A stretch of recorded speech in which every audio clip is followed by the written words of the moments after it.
Hey everybody, and welcome back to our YouTube channel. Today we are fortunate enough to have a genuine Holocaust survivor on our channel, and we're going to do a Q&A, so that way we can teach everyone a little bit more about what actually happened during the Holocaust.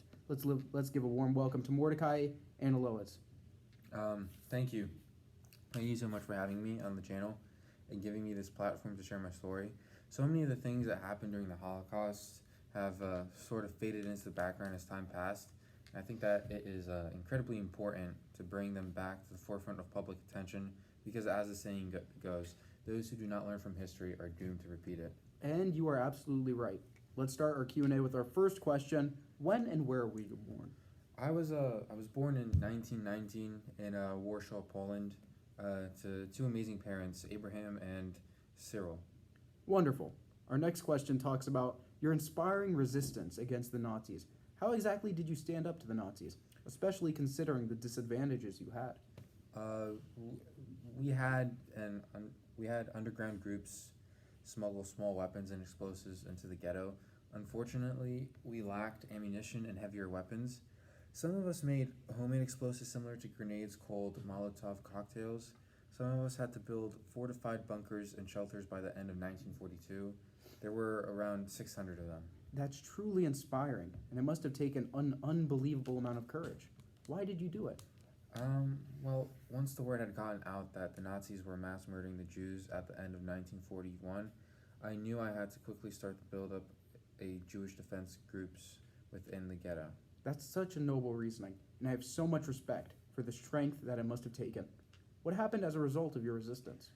Well, what happened is the Nazis had sent 850 German and Ukrainian soldiers into the ghetto, and we started to attack the soldiers with pistols, explosives, and Molotov cocktails from the rooftops, windows, doors, balconies, and adjoining courtyards. We held out for a few days before the German soldiers broke through the resistance by using flamethrowers to burn down the buildings. Wow. Even though it wasn't a complete success, you could still rest easy knowing you did everything in your power, and that you made a real change for at least one person. I'm sure it wasn't an easy task. What were some of the major consequences that you faced due to your actions? Towards the very end, we had lost a lot of people in combat, while some of us had chosen to commit suicide to avoid capture. We even had a handful of people escape through the sewer system. However, in the end, most of us were captured by the soldiers. The way you overcame those challenges is so impressive, and it really puts the little victories you did have into perspective. Unfortunately, though, you did die in 1943. Would you mind giving me the specifics and the date?